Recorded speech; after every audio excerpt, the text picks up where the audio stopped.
Hello students, आज हम biology class 11 chapter 1 जिसका नाम है सजीव जगत लिविंग किंगडम में अगला लेक्चर 8वां हम देखेंगे। पिछले लेक्चर अर्थात लेक्चर 7 में हम वर्गीकरण की विभिन्न पद्धतियों जैसे 5 जगत वर्गीकरण, डोमेन पद्धति, 6 जगत वर्गीकरण का अध्ययन कर रहे थे। हमने चर्चा किया था कि इस लेक्चर में हम इसके आगे के बिंदुओं को देखेंगे। तो आज हम उसके आगे का बिंदु जिसे आप कहते हैं या आप कह सकते हैं द्विनाम पद्धति और वर्गीकरण के बारे में जानेंगे। इसके आगे के बिंदुओं को भी हम क्रम से देखेंगे। तो सबसे पहले हम इस लेक्चर में पहला बिंदु स्टार्ट करते हैं जिसका नाम है वर्गीकरण एवं द्विनाम पद्धति।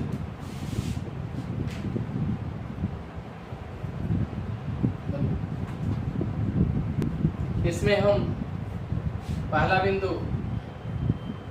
जैसे आप वर्गीकरण विज्ञान, पहले हम वर्गीकरण विज्ञान सिस्टमेटिक्स और क्लैडिस्टिक्स के बारे में जानेंगे। कहते हैं वर्गीकरण विज्ञान जीव विज्ञान की वह शाखा है जिसके अंतर्गत हम जीवों के वर्गीकरण का अध्ययन करते हैं या जीवों का वर्गीकरण के बारे में पढ़ा जाता है। इसे आप क्लैडिस्टिक्स भी कहते हैं। ये जो वर्गीकरण विज्ञान अर्थात सिस्टमेटिक शब्द है, इसकी उत्पत्ति लैटिन भाषा के सिस्टेमा शब्द से लैटिन भाषा के सिस्टेमा शब्द से हुई है, जिसका अर्थ होता है व्यवस्थित रखना या व्यवस्थित करना या जीवों की नियमित व्यवस्था करना।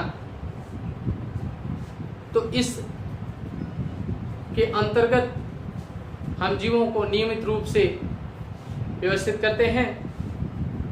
हम अगले बिंदु की चर्चा करें तो हम इसमें वर्गीकी के बारे में पढ़ेंगे। वर्गीकी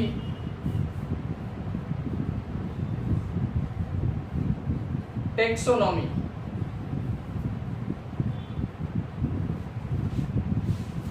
क्या है वर्गीकी? कहते हैं यह जो टेक्सोनॉमी है या ये शब्द जो है, यह 2 शब्दों से मिलकर उत्पन्न हुआ है, जिसमें एक शब्द है जिसे आप कहते हैं टैक्सिस,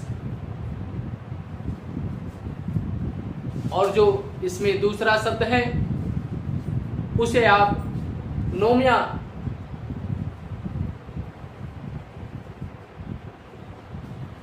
कहते हैं। ये जो दोनों शब्द हैं टैक्सिस और नोमिया, इन दोनों का अलग अलग अर्थ होता है। जो टैक्सिस शब्द है उसको हम या उसका अर्थ होता है ऑर्डर अर्थात क्रम, और जो दूसरा शब्द नोमिया है, इस नोमिया का अर्थ होता है डिस्ट्रीब्यूशन।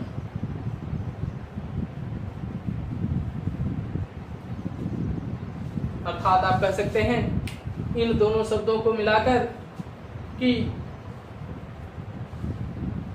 वितरण किया जाए या व्यवस्थित किया जाए क्रम में, अर्थात जीवों को क्रम में व्यवस्थित करना ही टेक्सोनॉमी या वर्गीकी कहलाता है। वर्गीकी जो है यह एक प्रकार की शाखा है जो सिस्टमेटिक्स से या सिस्टमेटिक का भाग है, इस टेक्सोनॉमी के महत्वपूर्ण दो भाग होते हैं। या आप कह सकते हैं जीवों को क्रम में व्यवस्थित करने की जो प्रक्रिया है, जिसको आप वर्गीकी कहते हैं, इसके प्रमुख दो भाग होते हैं। एक भाग जिसे आप लघु वर्गीकरण माइक्रो टेक्सोनॉमी, और दूसरा भाग जिसे आप गुरु वर्गीकरण मैक्रो टेक्सोनॉमी कहते हैं। इन दोनों बिंदुओं में वर्गीकरण के दो अलग अलग भागों के बारे में अध्ययन किया जाता है, जिसे आप लघु वर्गीकरण माइक्रो टेक्सोनॉमी कहते हैं। उसके अंतर्गत किसी जीव की स्पष्ट पहचान करके उसके जाति को निर्धारित किया जाता है, अर्थात स्पष्ट पहचान द्वारा जाति निर्धारण किया जाता है। और जो दीर्घ वर्गीकरण होता है, माइक्रो टेक्सोनॉमी होती है, उसके अंतर्गत उस जाति के आधार पर, उन लक्षणों के आधार पर जीवों को छोटे और बड़े बड़े समूहों में विभाजित किया जाता है। यह दीर्घ वर्गीकरण कहलाता है। इसके पश्चात हम अगले बिंदु, जिसमें कहते हैं कि वर्गीकरण का उद्देश्य, क्या उद्देश्य होता है वर्गीकरण का, क्या एम्स है वर्गीकरण का, क्यों करना चाहिए वर्गीकरण, क्यों करते हैं वर्गीकरण, इसके उद्देश्य के बारे में अगर हम अध्ययन करते हैं तो इसके मूल रूप से हम दो उद्देश्य बता सकते हैं। पहला उद्देश्य, जिसमें आप कह सकते हैं कि वर्गीकरण से हमें इन जीवों के बारे में अध्ययन करने में सुविधा होती है, आसानी से हम इनका अध्ययन कर सकते हैं। दूसरे उद्देश्य की बात करें तो इसमें हम देखते हैं कि इस वर्गीकरण के अध्ययन से हमें इन जीवों के जातिवृत्ति संबंधों का ज्ञान होता है, अर्थात कोई जीव किन पूर्वजों से विकसित हुआ है, किन किन पूर्वजों से विकसित हुआ, या आप कह सकते हैं कौन से जीव किन समान पूर्वजों से विकसित हुए हैं, इनमें क्या विशेषताएं होती हैं, इसके बारे में भी हमें पता चल जाता है। आगे हम इस बिंदु से आगे बढ़ते हुए वर्गीकरण के इतिहास के बारे में जानेंगे कि वर्गीकरण का इतिहास क्या है, अर्थात ब्रीफ हिस्ट्री ऑफ टेक्सोनॉमी, इसके बारे में देखेंगे।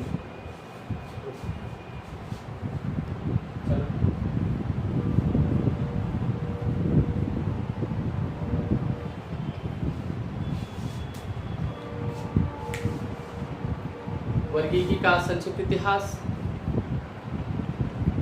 इतिहास में जाएं तो पहले विज्ञान इतना विकसित नहीं था, अतः उस समय जो वैज्ञानिक होते थे या थे, वो अपने अपने तरह से जीवों का वर्गीकरण करते थे। पहले जो वर्गीकरण का मूल आधार था, उसमें जीवों के व्यवहार के आधार पर उनको अलग अलग वर्गों और समूहों में बांटा जाता था, जिसके आधार पर उन्हें घातक अर्थात हानिकारक, लाभदायक या आघातक, उसके अलावा उड़ सकने वाले, उड़ न सकने वाले, लाभकारी, हानिकारी या शाकाहारी, मांसाहारी, इस प्रकार से अलग अलग समूहों में बांटा जाता था। परंतु सन 384 से 322 ईसा या बीसी आप कह सकते हैं के मध्य अरस्तु नामक प्रसिद्ध वैज्ञानिक ने जीवों के वर्गीकरण में दृश्य संरचनात्मक समानता व विषमता को वर्गीकरण का आधार बनाया। दृश्य संरचनात्मकता, समानता व विषमता को आधार बनाकर इन्होंने इन जीवों को मूल रूप से दो समूहों में बांट दिया, जिसमें पहला समूह उन्होंने बनाया जिसे एनेइमा और दूसरे समूह को इनेइमा कहा गया, या कहा उन्होंने। इन समूहों में किन जीवों को रखा गया इसके बारे में हम देखेंगे। पहला समूह एनेइमा, इसमें उन्होंने ऐसे जंतुओं को रखा जिनका रक्त लाल नहीं होता, अर्थात जिनके रक्त सफेद होते हैं, हल्के नीले होते हैं। ऐसे जंतुओं को इन श्रेणियों में रखा गया। इस श्रेणी में सभी इनवर्टिब्रेट्स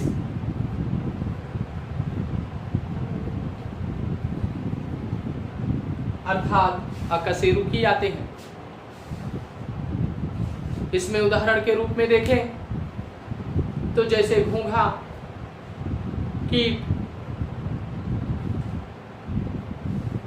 एस्केरिस और अन्य प्रारंभिक स्तर के जीव इस श्रेणी में रखे गए हैं।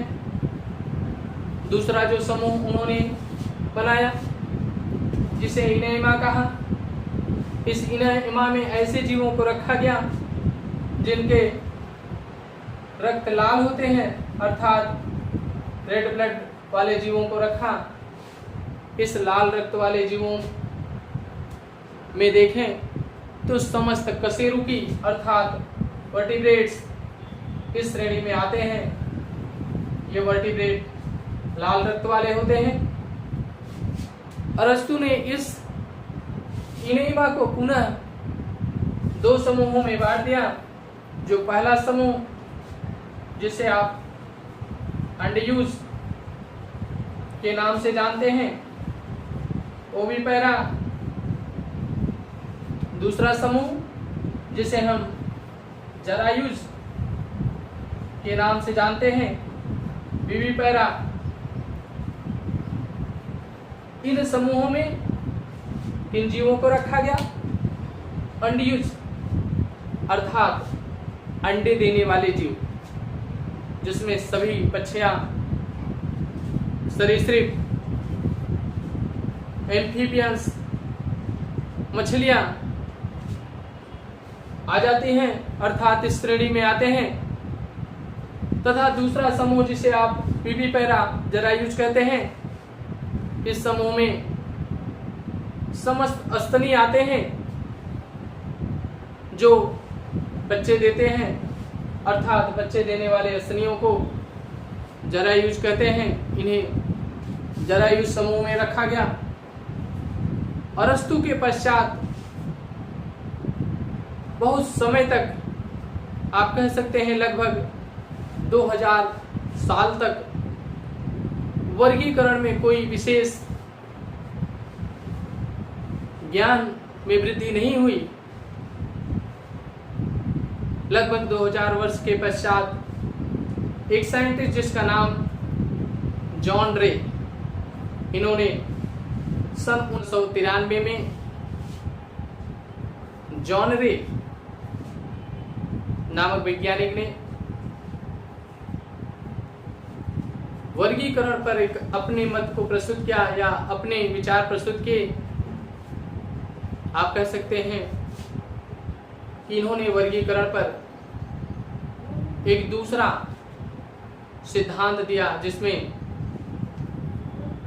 वर्गीकरण का मूल आधार संतानोत्पत्ति बनाया गया। अर्थात आप कह सकते हैं एक ही प्रकार के जनक से उत्पन्न संतानों को एक जाति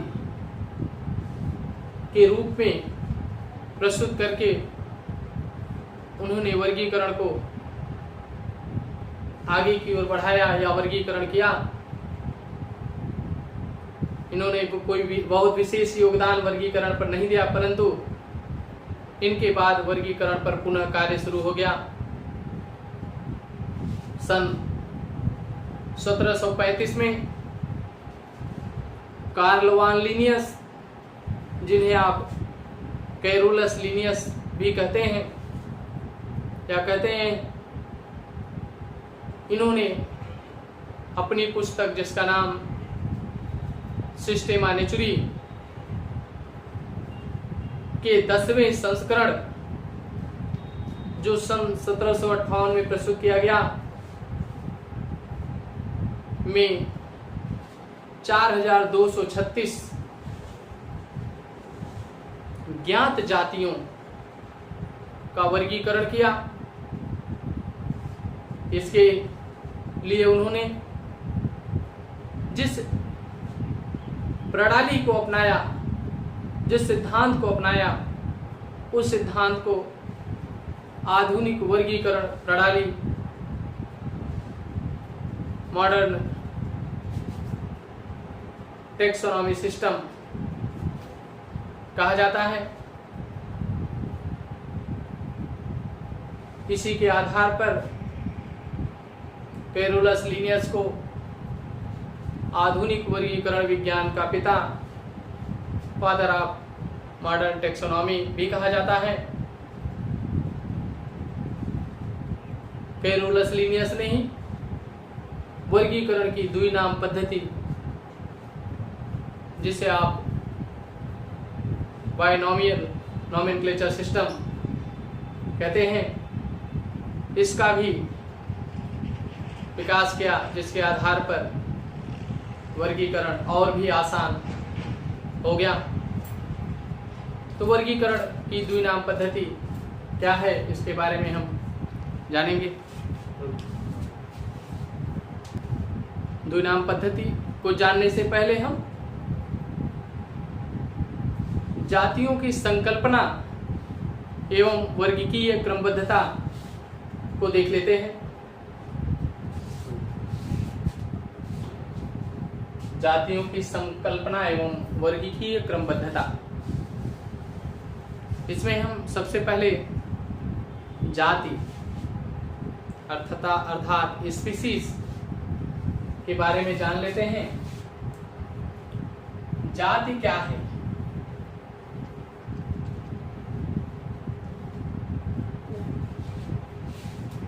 कहते हैं जाति वर्गीकरण की मूल इकाई होती है। ये इसको परिभाषा है, आप कह सकते हैं इसकी परिभाषा है, या उसको परिभाषित कर सकते हैं इसी शब्दों द्वारा।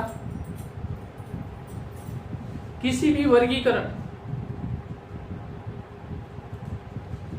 का मूल या सबसे छोटा जो समूह है वो जाति है।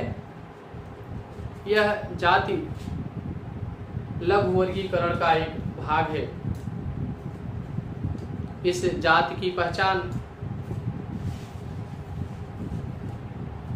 अत्यंत आवश्यक होती है। अगर जाति की पहचान न हो पाए तो जीवों में अन्य समूहों या अन्य पदानुक्रमों का बंटवारा या विभाजन नहीं हो पाएगा या नहीं हो पाता। इसलिए जाति को ही मूल आधार मानकर वर्गीकरण किया जाता है। जाति के विषय में अलग अलग समय पर अलग अलग वैज्ञानिकों ने अपने विचार प्रकट किए हैं। जानरे सन 1693 के बारे में जाने तो उन्होंने कहा कि जाति की पहचान संतानोत्पत्ति के आधार पर होती है, अर्थात एक जनक से उत्पन्न होने वाली सभी संतानें एक जाति होती हैं। कुछ समय पश्चात सन 1942 में मेयर ने जाति को अपने ढंग से परिभाषित किया। मेयर के अनुसार जाति की पहचान जीवों की संरचना के आधार पर होता है, अर्थात जीवों की संरचना को देखकर उसकी जाति को पहचाना जा सकता है। वर्गीकी के क्रमबद्ध समूह, हायरार्की ऑफ टेक्सोनॉमी कैटेगरी के अंतर्गत हम देखेंगे कि वर्गीकरण की कौन कौन सी कैटेगरियां अर्थात समूह बनाए गए हैं। ये जो समूह हम देखने जा रहे हैं, ये सभी समूह कैरोलस लिनियस के द्वारा प्रस्तुत किया गया है, जो उन्होंने सन 1758 में प्रस्तुत किया था। ये समूह कौन कौन से हैं, इसको हम देखते हैं।